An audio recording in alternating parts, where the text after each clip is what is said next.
melihat surah-surah yang bermula dengan tasbih. Bermula dengan tasbih. Dan kalau ikut susunan ni, surah yang ke-57. Kita nak mula dari surah 57. 57 sampailah ke surah 67, surah Tahrim 66. Dari 57 sampai 66 ni, dia digelar sebagai surah Musabbihat. Surah apa? Surah Musabbihat. Ada lebih kurang 10 surah yang dinamakan Musabbihat. Dan ini semua surah-surah Madaniyah. Surah-surah Madaniyah. Start daripada surah Hadid sampai ke surah Tahrim tu. Surah Madaniyah. Turunnya di mana? Di Madinah. Dan rentetan surah-surah ini adalah tempat paling banyak dalam Quran. Tempat paling banyak surah Madaniyah secara berturut-turut dalam Quran. Dan dia juga dipanggil kelompok surah Musabbihat. Musabbihat. Kenapa dinamakan begitu? Kerana kebanyakan dari surah-surah ini dimulai dengan tasbih. Dimulai dengan tasbih. Dan tiga grup pertama start daripada Hadid, kemudian Hasyar, kemudian Saf. 57, 59 dan Saf. Ini sabbaha. Sabbaha fi'il mudhari', fi'il madhi. Sabbaha, telah bertasbih. Kemudian surah Jumu'ah, yusabbihu. Jumu'ah, Taghabun, yusabbihu. Kan kalau tengok Taghabun ni, dia yusabbihu. Taghabun. Tahrim, dah tak. So Jumu'ah dan Taghabun yusabbihu fi'il mudhari'. Dan kerana banyak kalinya tasbih tu, maka surah-surah ini dipanggil kelompok surah-surah Musabbihat. Surah-surah Musabbihat. Dan Allah mulakan surah ini dan surah-surah yang ada tasbih kerana Allah nak cerita pada kita yang semua makhluk Allah bertasbih pada Allah dengan cara mereka. Dengan cara mereka. Kita je yang tak tahu bagaimana cara, bagaimana dilakukan, bagaimana tasbih itu diulang-ulang kerana pengetahuan kita sangat terhad. Sangat terhad. Kan Allah bagi tahu semua makhluk bertasbih, kita je yang tak tahu mereka bagaimana mereka buat tasbih itu. Tapi ada banyak ayat dalam Quran Allah bagi tahu bahawa sebaik-baik makhluk tu manusia. Kan? Sebaik-baik makhluk tu manusia. Maka kalau manusia itu makhluk yang terbaik, dah tentu tasbih yang terbaik dilakukan oleh manusia. Dan orang-orang Islam bukan sahaja manusia tetapi mereka adalah sebaik-baik manusia. Maka tentulah mereka bila mereka bertasbih, mereka melakukan tasbih dengan banyak, dengan cara yang terbaik, bukan? Maka Allah nak tegur orang Islam dalam surah-surah ini yang mereka tidak memenuhi kriteria kedudukan mereka sebagai insan terbaik, kerana sepatutnya mereka makhluk terbaik berbanding makhluk kebanyakan dengan melakukan tasbih yang banyak. Dan cara Allah tegur adalah dengan kata, makhluk yang lain melakukan tasbih. Hey manusia, mana tasbih kamu?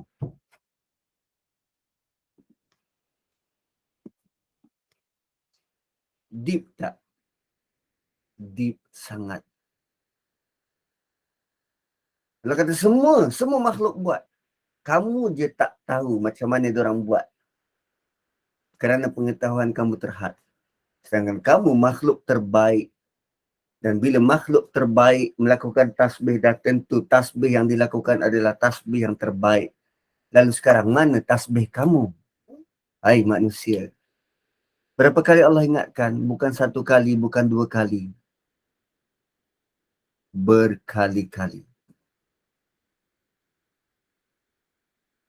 Jeng. So nak tengok tak surah-surah musabbihat ni? Yes, kita masuk ke kelompok surah musabbihat. Surah bertasbih. So are you ready? Gitu. Apa nama? Dia punya orientasinya. So bila Allah tanya, mana tasbih kamu? So kita, aku kena bertasbih ni. Yes, aku kena bertasbih. Caranya macam mana? Kan? Adakah ungkapan subhanallah, subhanallah, subhanallah, subhanallah, subhanallah, subhanallah, subhanallah, subhanallah, subhanallah. Oh, begitu ke? Oh, belum lagi. Ini yang kita nak belajar ni. Macam mana setiap surah ini didatangkan untuk mengajar kita bertasbih. Gitu. Untuk mengajar kita bertasbih. So, semua surah musabbihat, dia ada tema dia yang sama. Tema dia yang sama. Diturunkan, kan tadi disebut surah Madaniyah. Diturunkan di waktu umat Islam dah berkembang, sudah banyak. Tapi iman mereka tidak sama seperti golongan muhajirin dan ansar di awal-awal dulu. Walaupun sudah ramai, kekuatan fizikal dah jelas, tetapi iman masih kurang. Iman masih kurang. So, surah-surah musabbihat ini nak memugarkan, nak segarkan balik iman umat Islam waktu tu. Dan Allah nak bagi semangat kepada orang Islam yang iman belum kuat, termasuklah kita sekarang dan sampai bila-bila. Macam mana nak memugarkan balik iman tu. Ada orang yang sudah lama Islam. Sudah lama Islam. 70 tahun kot hidup jadi orang Islam. 60 tahun hidup jadi orang Islam. Saya 44 tahun ni. Dah jadi Islam. Kan lama. Lama. So, lama-lama bila usia dah lama ni, lama dalam Islam ni, dia dah tak berkesan sangat, tak terkesan dengan agama ni. Maka sebab tu kena tadabbur ayat-ayat dalam surah ini untuk refresh. Untuk refresh. Suara saya slow ke? Alamak, asal tak bagi tahu dari awal? Saya dah bercakap. Okey je Ustaz. Okey je? Mungkin dia kena ni kot, volume ke? Mungkin dia, kalau slow, mungkin boleh keluar dan masuk semula. Selalunya diorang buat macam tu lah. Kalau slow juga, boleh main puzzle. Caranya macam mana? Hempaskan telefon ke dinding, kemudian kita susun slow-slow. Tak adalah, saya gurau je. Kalau slow, mungkin kena keluar masuk balik kot. Okay. So, ialah kita dah lama, kadang kita baca surah yang sama. Pernah dengar dulu tadabbur ni macam tu, lalu kita bersemangat. Tapi ada range masa yang kita jadi lemau. So kena dengar semula tadaburnya baru kita semakin bersemangat. Ya Allah Ustaz, jangan buat macam tu. Alah, hempaskan aja kan nanti boleh susun slow-slow jadi puzzle.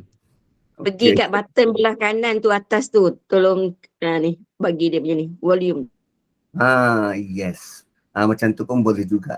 Tapi sebab saya pakai laptop jadi macam apa nama? Okey dia bersuara. Okey, kemudian tujuan surah Musabihat tadi nak segarkan kembali iman kita.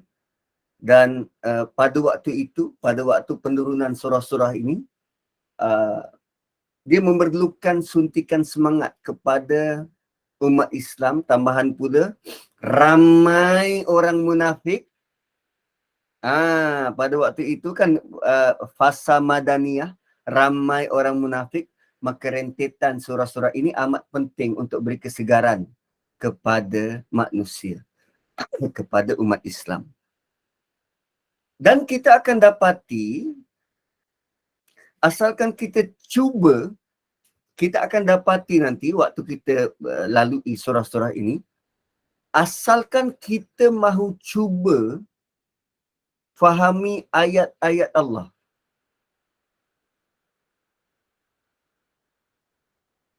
Allah akan bagi.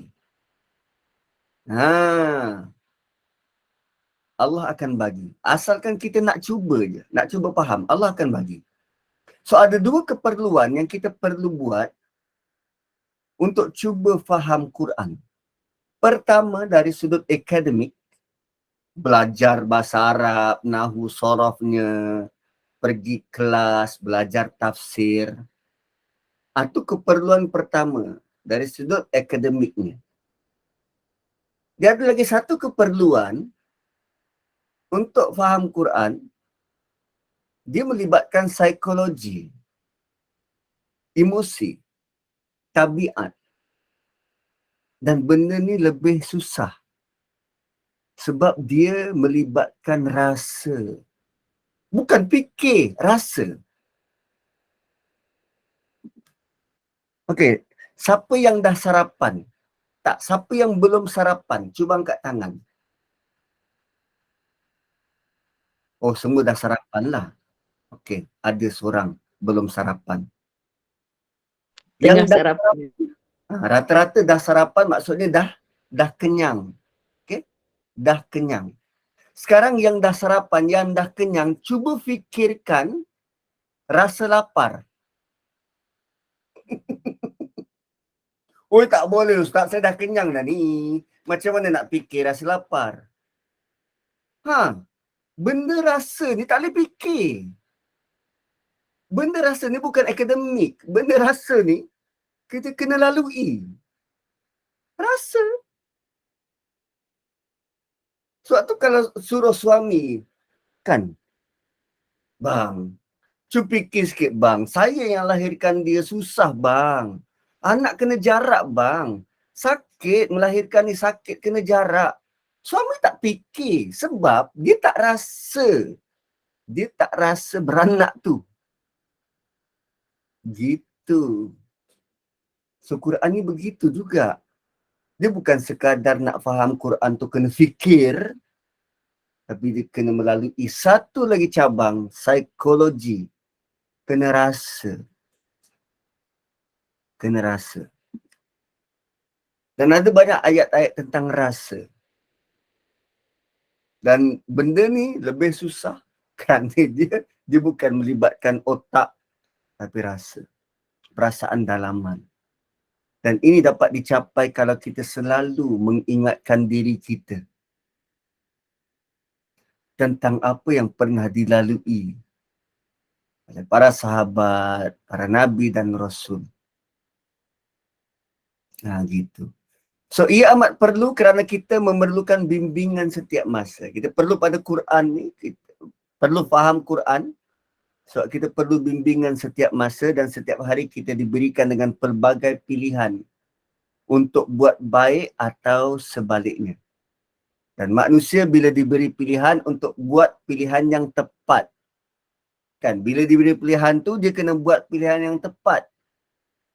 Sebab jika pilihan itu tidak tepat, akibatnya tu merempat. Dan kalau kita buat pilihan yang benar dan betul, maka kita perlu petunjuk yang betul. Dan petunjuk itu hanya datang dari Allah.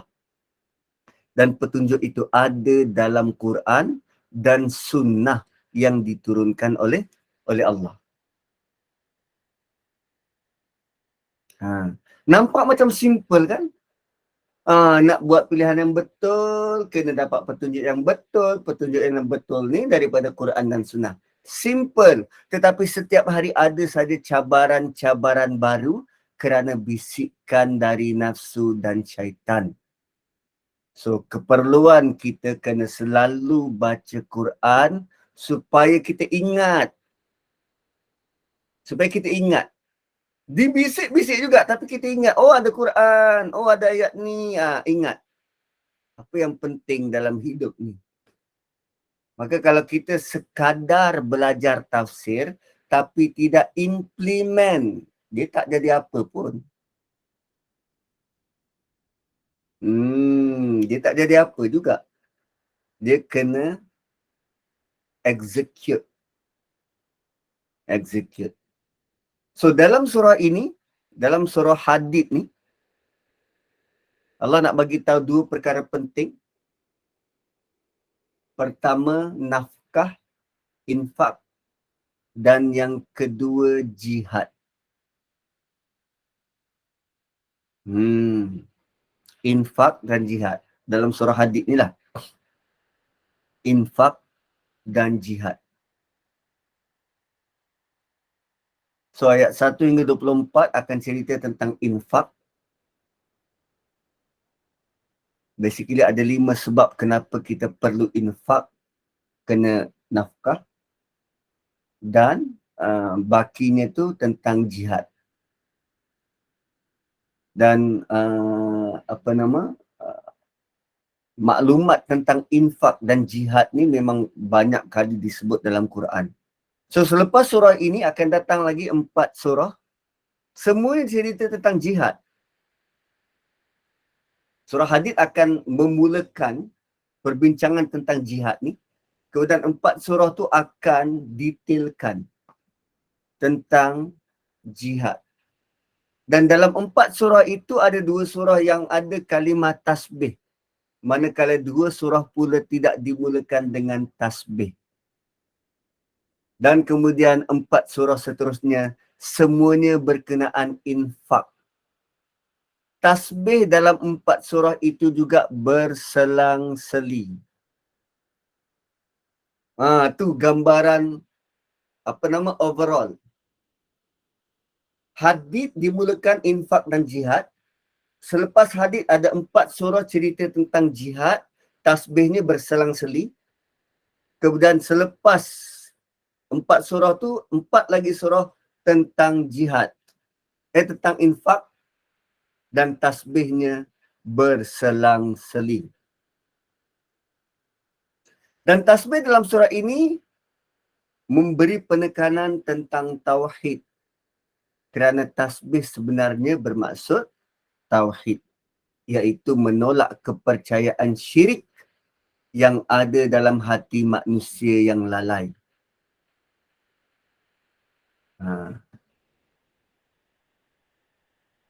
So apa pula kaitan dengan jihad? Kan tadi tauhid, tasbih kan tauhid. Apa kaitan dengan jihad? Kenapa jihad perlu ditegakkan? Maka kita kena tahu bahawa jihad bersungguh-sungguh, jihad ni bersungguh-sungguh perlu dijalankan untuk menegakkan kalimat tauhid.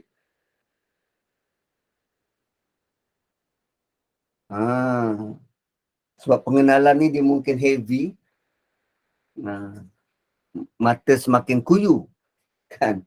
Maka kita kenalah tahu bahawa jihad perlu dijalankan untuk tegakkan kalimah tauhid. Dakwah boleh dilakukan dengan lisan tetapi kadang-kala perlu dengan pedang. Dan surah ke-10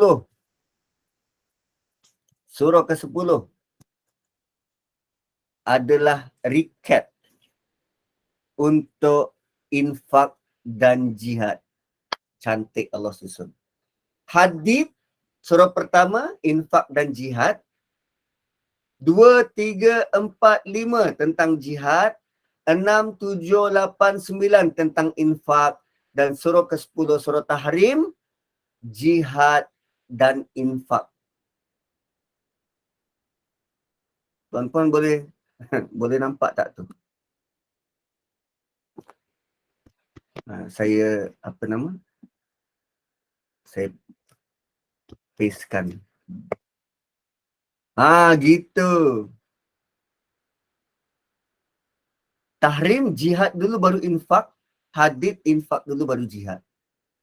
Comel betul kan. Waktu surah-surah ini turun, tuan-tuan, Nabi baca. Bukan dalam bentuk bertulis. Nabi baca. Dan sepanjang zaman, ulama-ulama tafsir membaca surah ini dan melihat hubung kait antara satu surah dengan surah yang lain. Dan bila diberi hubungan kait, tuan-puan, susunan begini indah. Dan selama ni kita rasa, Quran ini hanyalah bentuk ungkapan biasa tanpa ada poin-poin indah disusun begini. Ternyata kita yang tak faham Quran. Surah Hadid tentang infak dan jihad, surah Tahrim tentang jihad dan infak. Luar biasa. Ada siapa-siapa pernah buat karangan macam ni?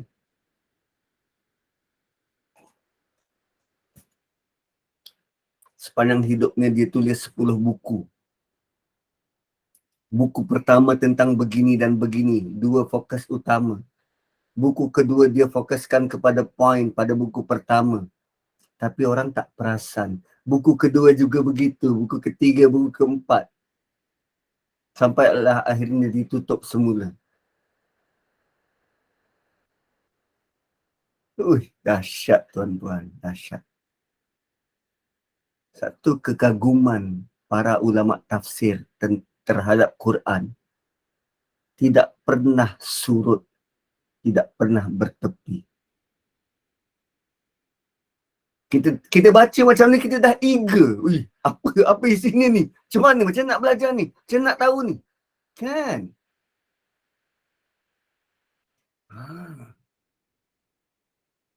So ada jiran sebelah rumah tahu benda ni? Tak tahu kan? Cepat-cepat pakai tudung, tutup aurat, cepat-cepat bagi tahu jiran sebelah rumah. Boleh macam tu.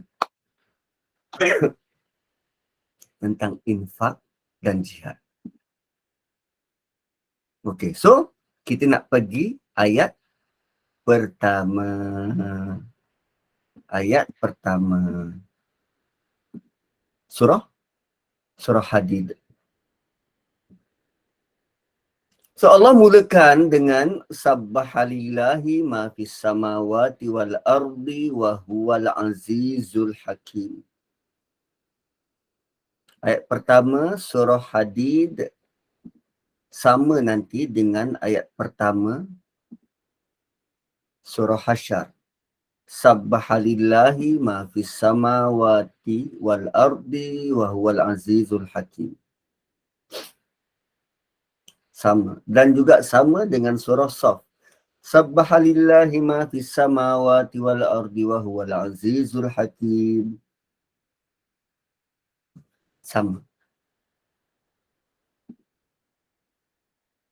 Sabbahalillah, semua yang berada di langit telah bertasbih. Sabbaha telah bertasbih kepada Allah.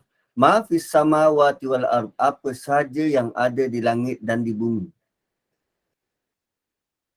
Apa saja yang ada di langit dan di bumi, semua telah bertasbih kepada Allah.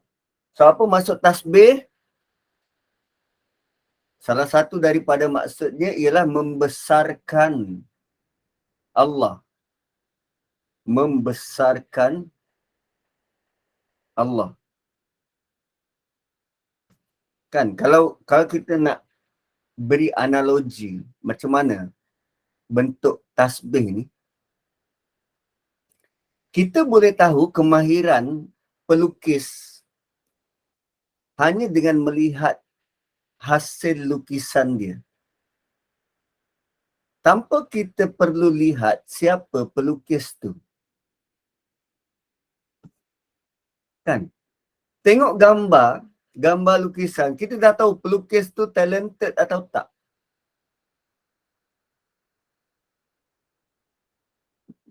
Kan? Contoh lukisan.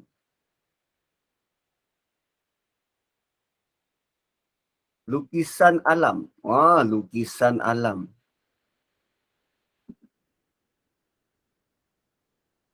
Kan banyak bentuk lukisan. Tengok lukisan macam ni, dah tahu dah ini siapa yang lukis ni, macam mana bentuknya. Kalau tengok lukisan macam ni, okey, dia detail. Kan? Mula-mula tengok lukisan ni. Okey. Tahu dah ni level siapa yang melukis. Tengok lukisan macam ni, okey, dia nampak macam detail tapi masih banyak yang perlu di-improvise. Tengok pula macam ni. Wow, ini semakin detail. Ui, dia punya akar-akar semua nampak. Dan kita lihat yang macam ni. Ui, siap daun dia lah. Kan? Nampak macam ni. Ui, ini profesional. Ui, ini lagi hebat. So, tanpa melihat pelukis, kita dah tahu dah level kehebatan pelukis tu. Maka sebenarnya tanpa melihat Allah, kita boleh kenal kehebatan Allah hanya dengan melihat alam. So, jika alam ini sudah sangat hebat, tuan-tuan, maka yang menciptakannya dah tentu lebih hebat. Maka dengan rasa itulah kita ungkapkan subhanallah. Datangkan dulu rasa, baru kita sebut. Ini kita sebut tak ada rasa. Subhanallah, subhanallah, subhanallah, subhanallah, subhanallah. Itu bukan bertasbih. Itu kita sebut tasbih.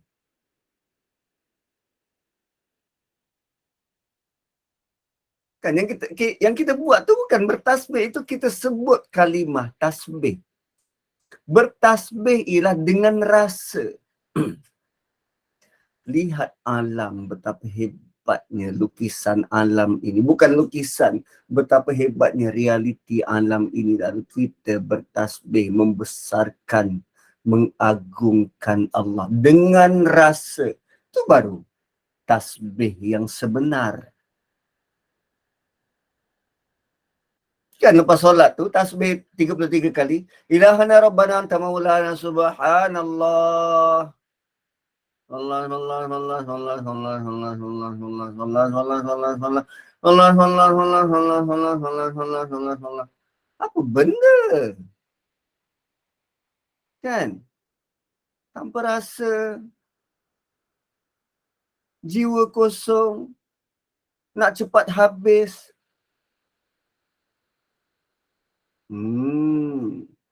Tak rasa hebatnya Allah tu. Tak rasa hebatnya. Maka kalau alam ini sudah begitu hebat, tentulah Allah lebih hebat. Kerana itu kita memuji Allah dengan ungkapan tasbih. Semua makhluk tak kira bagaimanapun kejadiannya. Kutu kepala ke, kutu beras ke, kutu berahak ke, apapun bentuk cara dia berkomunikasi dan bahasa. Semua makhluk itu telah bertasbih kepada Allah. Hanya kita yang tak faham. Dan kita tidak diberi kelebihan untuk memahami mereka. Dalam suratul Isra Allah sebut tusabbihu lahu. Tusabbihu lahu samawati sab'u wal ardu wa man fihin. Wa in min syai'in illa yusabbihu bihamdihi walakin la tafqahuna tasbihahum. Innahu kana haliman ghafura. Langit yang 7, bumi dan semua yang ada di dalamnya bertasbih pada Allah. Dan tak ada satu pun melainkan bertasbih dengan memujinya. Tapi kamu manusia tidak mengerti tasbih mereka. Sungguh Allah tu Halim, Maha Penyantun, Ghafura, Maha Pengampun. Allah sebut Ghafura di hujung pengampun. Why? Oh, tidak bertasbih ada risiko melakukan dosa. Perlu kepada pengampunan. Dan Allah kata Ghafura, Allah sudah pun ampunkan. So engkau tak bertasbih. Malu kita ni. Ditegur macam tu. Malu. Malu. Kau tak besarkan Tuhan pun. Dia telah sediakan sesuatu yang indah untuk kita. Sesuatu yang indah. Dan sangat indah. Lalu apa maksud tasbih? Dari segi bahasa, kata akar bagi tasbih itu sibah atau sabaha. Sabaha. Sabaha. Maksudnya apa? Berenang. Berenang. So berenang ni macam mana? Berenang ni yang apa dah? Bila kita berenang, kita sentiasa timbul atas air kan? Bila kita berenang, kita sentiasa timbul atas air. Kepala kita sekurang-kurangnya di atas air.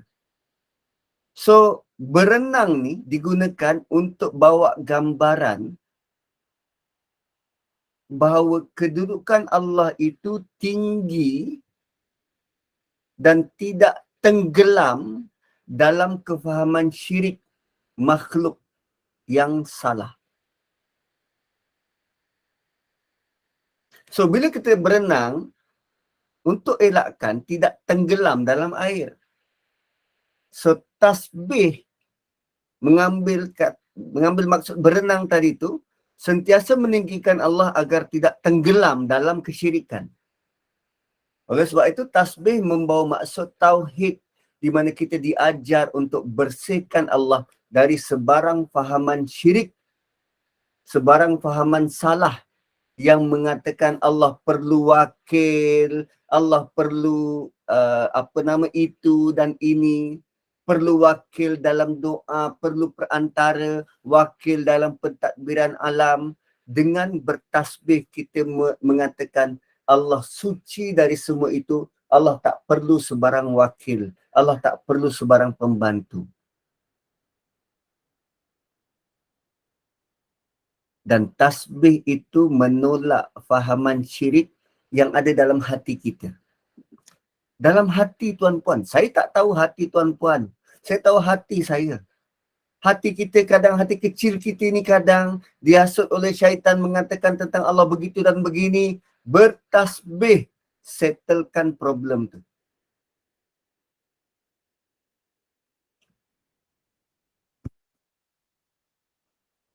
Kadang dalam rungutan kita, kenapa doa aku tak begitu, tak begini, kenapa tak makbul. Ni, dalam hati ni.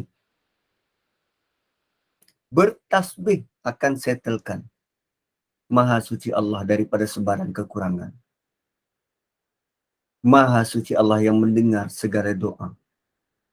Maha suci Allah yang memakbulkan doa. Kan? Bertasbih, menyucikan, sentiasa membesarkan Allah.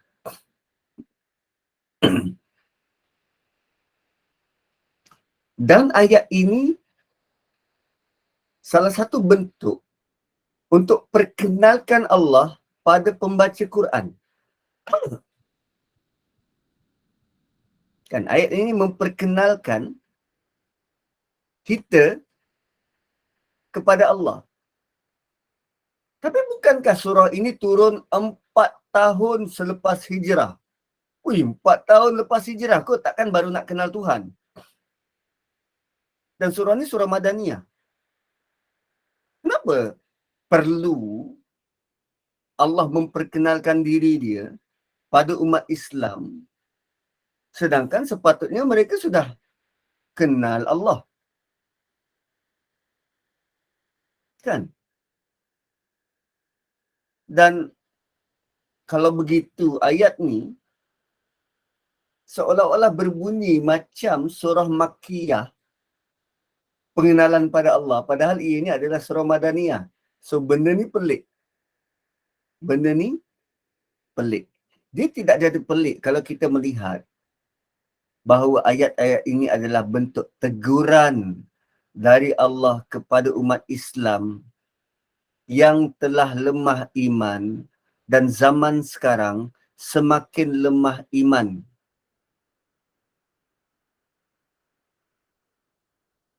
Allah nak ingatkan balik kepada mereka dan kita dengan perkara-perkara asas. Yang baru nak kenal agama, yang baru nak kenal Quran, Allah nak memperkenalkan. Dan perkara itu memang patut, kita dah lama patut tahu. Tapi bila Allah ingatkan balik, itu bermaksud kita sudah lupa. Kita sudah lupa. Dan itulah rahmat dari Allah.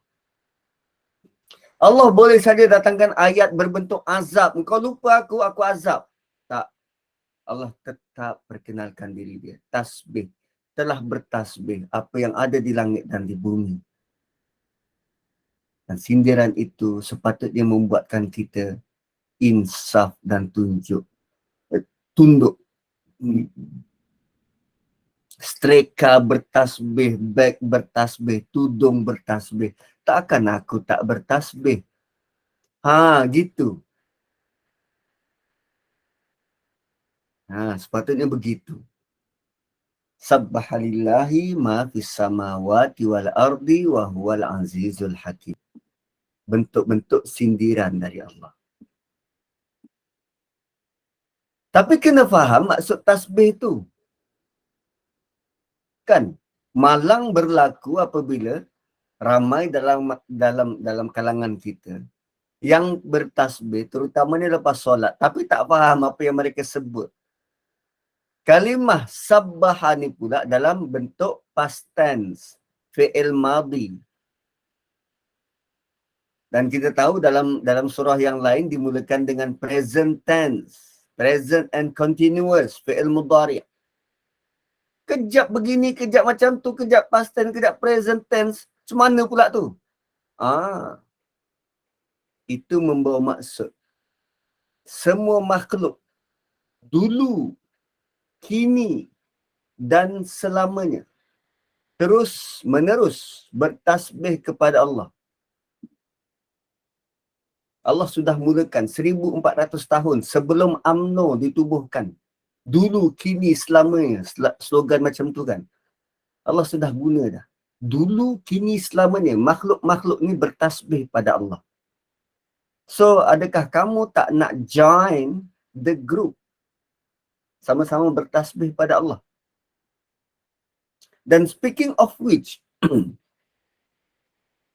dia juga sebenarnya ayat-ayat semacam ini memberikan ingatan besar dan kuat kepada mereka-mereka yang nak buat maksiat. Kan, malam tahun baru, malam merdeka, baru-baru ni malam tahun baru, ditangkap khaluwat dekat hotel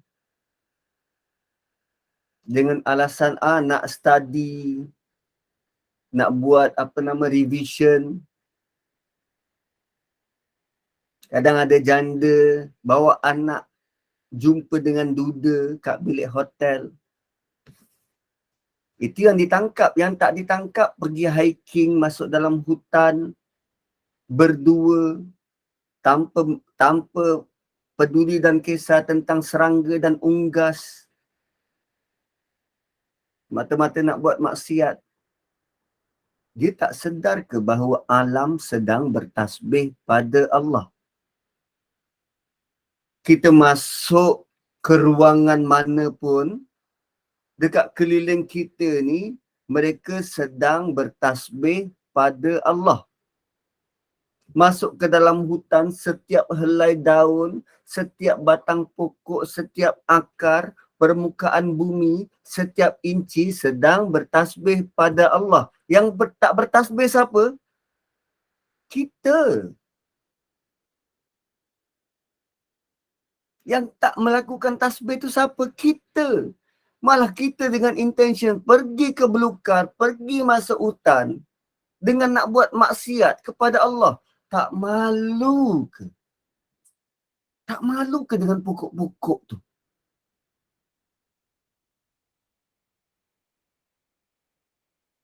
Kan nak ambil rasuah, pergi tepi pantai, tempat tersorok. Konon orang tak nampak, sedangkan makhluk-makhluk dekat sekitar ada bangku, ada kerusi, ada meja, ada kipas, semua itu sedang bertasbih pada Allah dan kita sedang buat transaksi rasuah. Tak malu ke kita? So ayat ini dia beri gesaan yang begitu, peringatan yang begitu dalam pada kita. Dalam.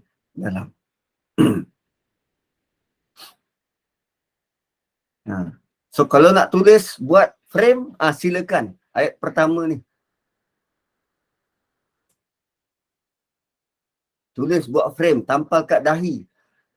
Semua makhluk bertasbih. Kau tak nak bertasbih ke? Sedangkan kau makhluk terhebat.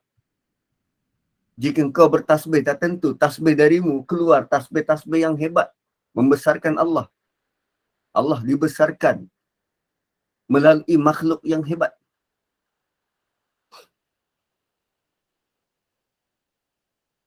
Itu. Dan perlu diingat bahawa bukan bermaksud bila Allah kata semua makhluk telah bertasbih pada Allah, maka Allah perlu kepada tasbih itu. Tidak. Tidak. Yang perlu kepada tasbih itu ialah makhluk itu sendiri. Yang perlu kepada tasbih yang kita ungkapkan pada Allah ialah kita. Bila kita bertasbih pada Allah, tasbih itu, kebaikan dari tasbih itu akan kembali pada kita. Kebaikan dalam bentuk apa? Pintu berkat terbuka. Pintu rahmat terbuka. Pintu rezeki terbuka. Segala jenis pintu. Sebab kita sedang membesarkan Allah. Okay? Contoh, kita membesarkan Allah, lalu kita nak berurusan sesama makhluk. Kita sedang membesarkan Allah dan kita pula dalam dalam keadaan nak berurusan dengan makhluk, nak guna streka. Yang tak faham bahasa streka bertasbih ni kita. Dan streka ni di bawah kuasa Allah. So kita sedang membesarkan Allah, maka untuk guna streka sangat mudah dan kita akan selamat daripada sebarang mara bahaya kerana kita sedang membesarkan Allah. Bentuk-bentuk bahaya yang mungkin datang daripada streka akan terbias. Sebab takkanlah dia nak buat sesuatu onar kepada orang yang sedang membesarkan Allah. Gitu.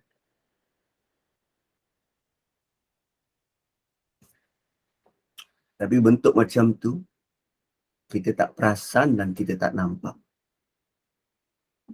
Okey, tak mau berlama-lama. Wahwal azizul hakim. Allah kata dia yang maha perkasa. Aziz, full authority. Dia boleh buat apa saja.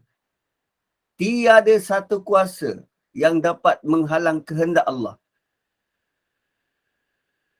Maka Allah tanya, kenapa umat Islam pada waktu itu dan pada waktu ini tidak melihat sebegitu? Kenapa rasa macam Allah lemah sahaja? Kenapa tak bergantung pada Allah? Dia aziz. Kalau kita membesarkan Allah yang berkuasa. Allah berkuasa untuk buat apa saja pada makhluk supaya tunduk pada kita. Bila-bila masa. Kerana kita membesarkan Allah. Dan Allah kata dia bijaksana, hakim, dia bijaksana. Maka Allah sebenarnya sedang mempersoal kita. Kenapa tak percaya apa yang Allah buat dan apa yang Allah lakukan, apa yang Allah takdirkan pada kita? Kenapa tak percaya? Kenapa masih lagi pertikai keputusan Allah? Kenapa lagi masih tanya, kenapa doa aku tak makbul? Kenapa pertikai keputusan yang telah Allah buat? Kenapa tak redha dengan keputusan dan qada Allah? Sedangkan Allah Maha bijaksana. Kenapa kamu tidak percaya bahawa apa saja yang Allah arahkan dan perintahkan tu berdasarkan kepada kebijaksanaan Dia yang Maha Tinggi? Kenapa kamu rasa Allah telah salah buat keputusan? Adakah kamu rasa Allah tidak bijaksana? Bertubi-tubi soalan tu. Tak nak sembahyang. Kenapa tak nak sembahyang? Allah suruh sembahyang. Kenapa tak nak sembahyang? Apa kamu rasa keputusan Allah untuk arahkan kamu sembahyang tak bijak?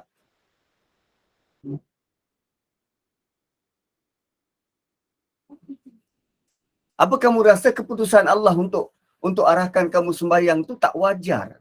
Allah tak memahami situasimu. Allah tidak memahami pekerjaanmu. Allah tak memahami kehendakmu. Macam tu.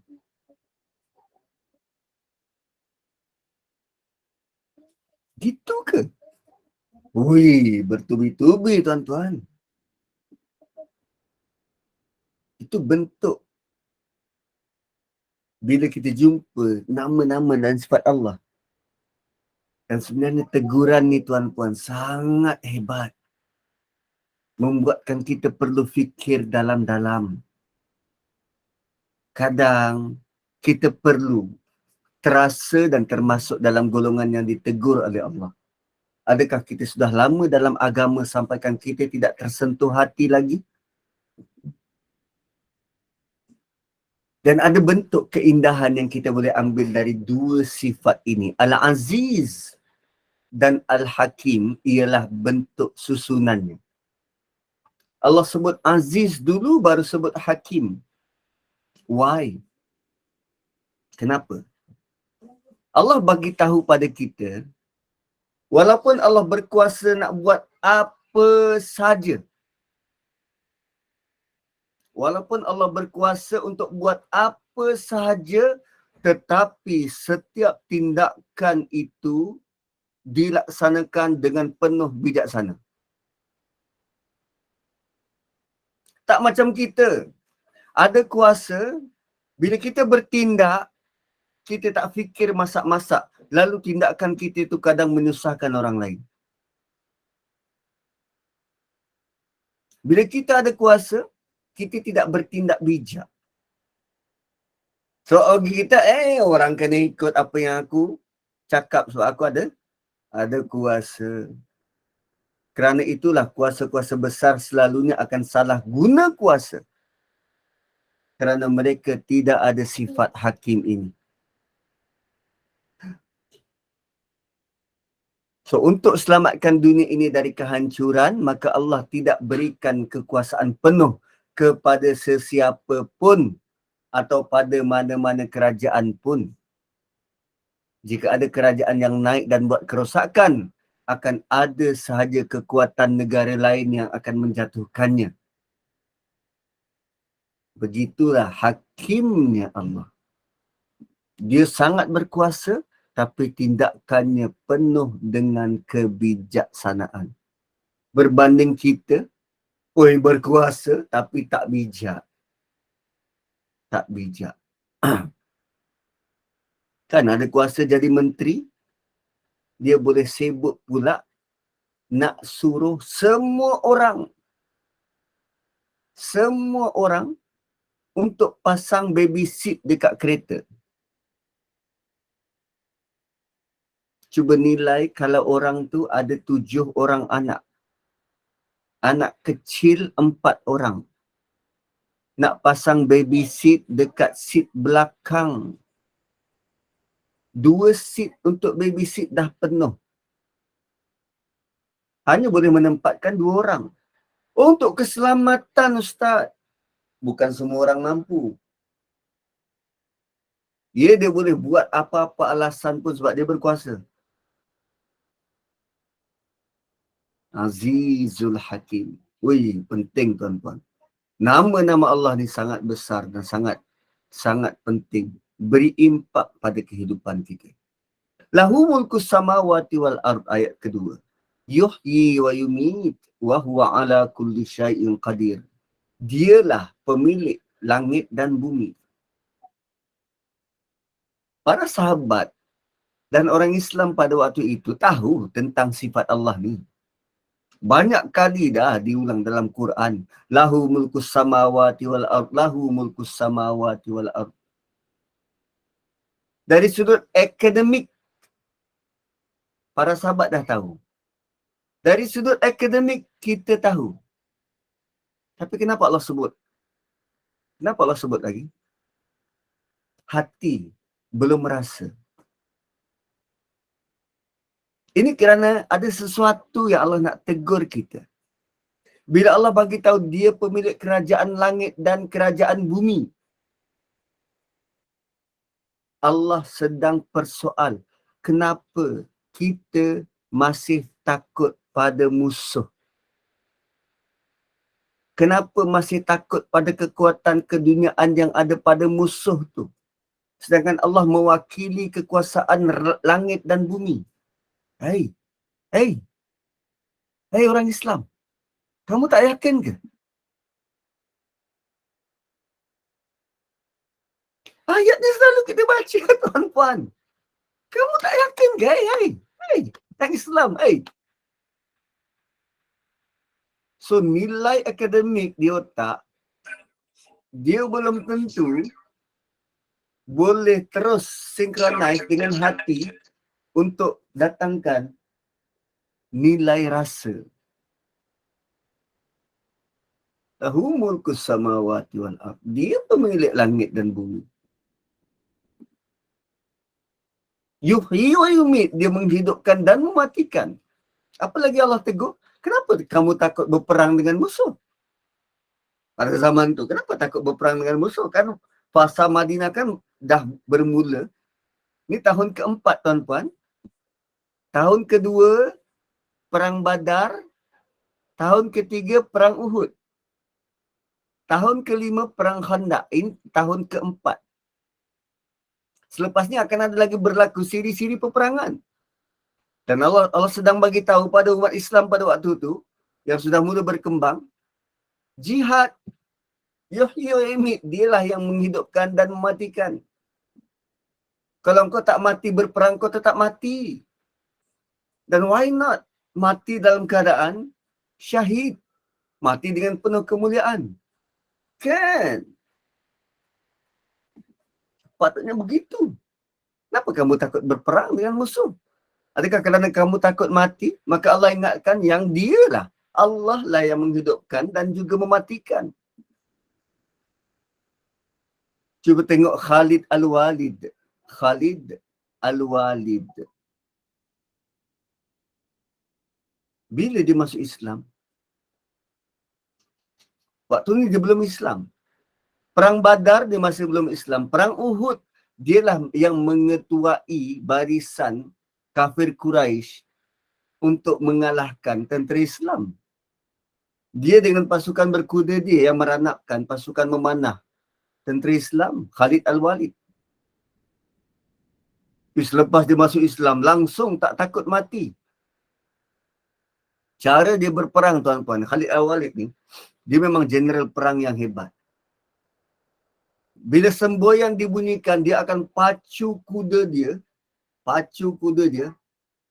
penetrate barisan pertahanan musuh, straight, sampai sampai ke barisan paling belakang. Dia akan pacu kuda dia selaju mungkin merentasi barisan tengah musuh ni sampai belakang. Bila sampai belakang, dia U-turn, dia serang musuh dari belakang. Tu Khalid Al-Walid. Dan dia mati atas katil tempat tidur dia. Bukan mati di medan perang. Yuhyi wa yumiit. Siapa yang menghidupkan dan siapa yang mematikan? Allah. Atas keputusan Allah nak matikan kita di mana. Berperang tak berperang tetap mati. So kalau kamu berjuang di jalan Allah dan kamu mati, maka itu kehendak Allah dan kamu. Dan kalau kamu tidak berjuang menegakkan agama Allah pun tetap mati juga. So hidup dan mati itu di tangan Allah. Dan alangkah baik kalau kita mati sewaktu tegakkan agama Allah.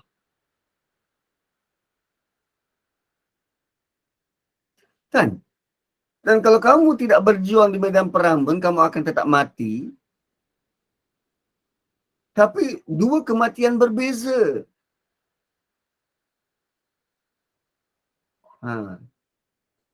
Dan jika kamu mati dalam murka Allah kerana tak melakukan apa-apa pun khidmat kepada Allah, adakah kamu mahu mati begitu?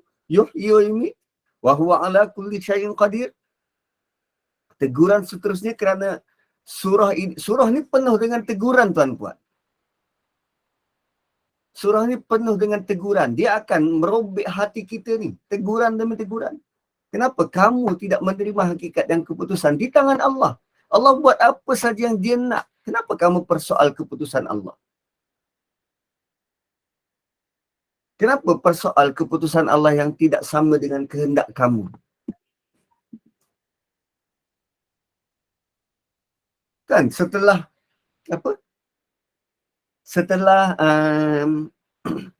pilihan raya hari itu, bincang seminggu, okey, tubuh satu kerajaan perpaduan. Pahat masih bunyi ni. Kami menang, tak begini, macam ni. Ada pula tindakan-tindakan nak meruntuhkan kerajaan sedia ada. Why?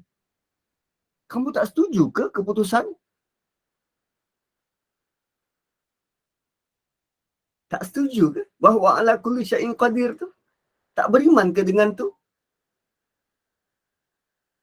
Suka melihat perpecahan? Orang gaduh-gaduh? Suka? Milik Allah kan langit dan bumi. Dia yang menghidupkan dan mematikan. Dia yang berkuasa. Kamu tak pernah belajar ke tentang reda? Masih nak memburuk-burukkan orang itu dan orang ini? Bukankah sekarang setelah habis pilihan raya, sekarang masanya untuk sama-sama bekerja? Tak boleh buat ke macam tu? Masih lagi nak berpolitik 24 jam? Masih lagi nak kutuk orang itu dan orang ini? Why? Sedangkan makhluk-makhluk yang ada selain daripada manusia sedang bertasbih membesarkan Allah. Kamu sibuk dengan dunia kamu. Why?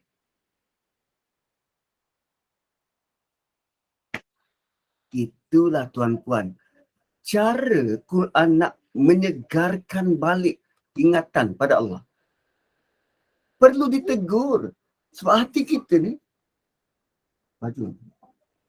sebab hati kita ni, bila dia lama kelamaan, dia akan jadi lemau. Maka kita perlu diberi teguran demi teguran. Dan surah Hadid ni tegurannya keras dan kasar. Tegurannya keras dan kasar.